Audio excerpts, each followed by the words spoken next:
इतिहास के पन्नों से एक ऐसी मांग उठी है जिसने पूरी दुनिया में आप कह सकते हैं एक हलचल मचा दी है। ये सिर्फ पैसे की मांग नहीं है, नहीं, ये न्याय की एक पुकार है। एक देश संयुक्त राष्ट्र के मंच पर खड़ा होकर सदियों पुराने घावों का हिसाब मांग रहा है। और इस पूरी लड़ाई के पीछे जो आवाज है वो है घाना के विदेश मंत्री सैमुअल ओकुजेटो अबलक्वा की। उनका ये कहना सिर्फ एक बयान नहीं है, ये उन लाखों करोड़ों लोगों के दर्द और संघर्ष की आवाज है जो पीढ़ियों से न्याय का इंतजार कर रहे हैं। तो चलिए इस पूरे जटिल मुद्दे को परत दर परत समझते हैं।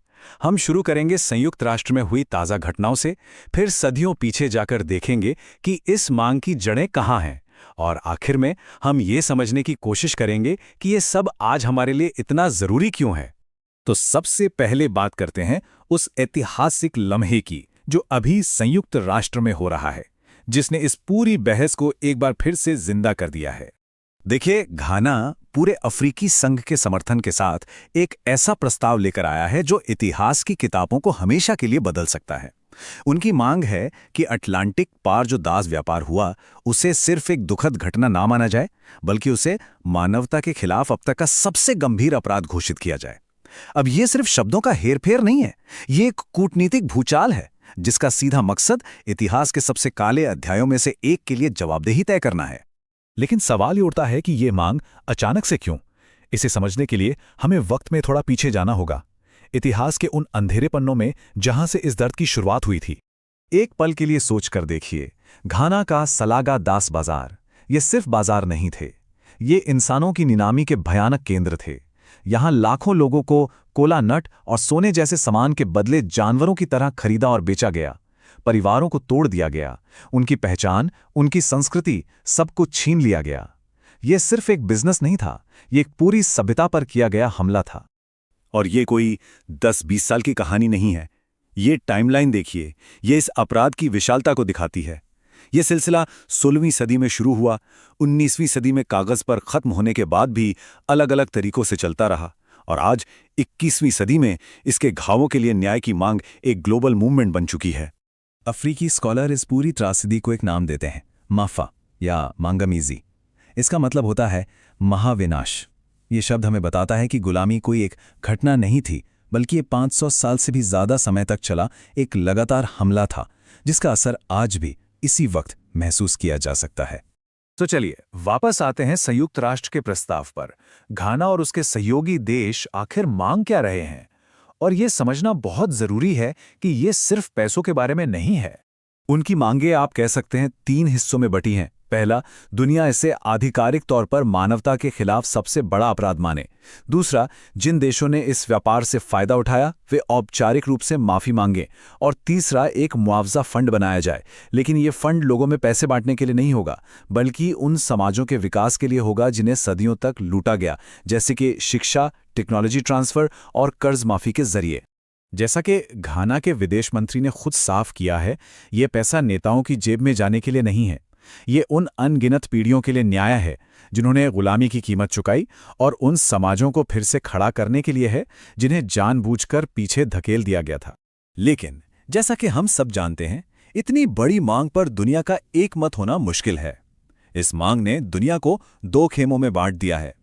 एक तरफ न्याय की पुकार है, तो दूसरी तरफ जिम्मेदारियों से बचने की दलीलें।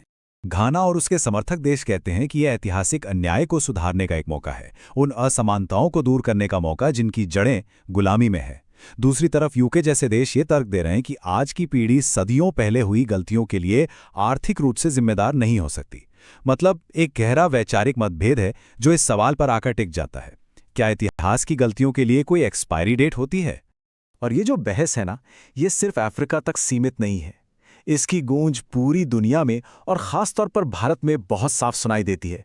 याद कीजिए शशि थरूर का वो मशहूर भाषण ऑक्सफोर्ड में, जहां उन्होंने उपनिवेशवाद की इसी विरासत पर सवाल उठाया था। उनका ये कहना कि लोकतंत्र हमें दिया नहीं गया, हमने उसे छीना है, इसी भावना को दिखाता है।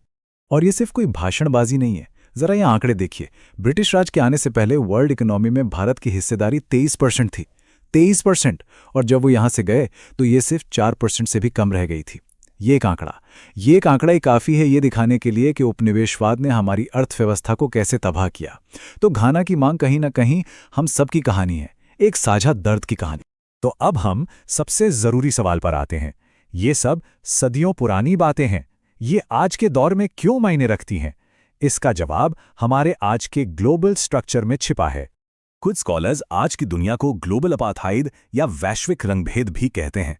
हाँ, ये एक विवादास्पद शब्द है, लेकिन ये एक कड़वी सच्चाई की तरफ इशारा करता है, जहां दुनिया की ज्यादातर दौलत और ताकत कुछ मुट्ठी भर ज्यादातर पश्चिमी देशों के पास है, जबकि दुनिया का एक बड़ा हिस्सा आज भी गरीबी से जूझ रहा है। और इस सिस्टम की नींव वो इसी ट्रांस अटलांटिक दास व्यापार और उपनिवेशवाद में रखी गई थी। तो पॉइंट ये है कि गुलामी सिर्फ इतिहास का एक पन्ना नहीं है। इसने ऐसे इकोनॉमिक और पॉलिटिकल सिस्टम बनाए जिनसे कुछ देश अमीर से और अमीर होते गए और कई देश गरीब रह गए। आज जो दुनिया का पावर बैलेंस है वो उसी इतिहास की देन है। इसलिए ये बहस सिर्फ अतीत की नहीं, बल्कि हमारे आज और हमारे आने वाले कल की है।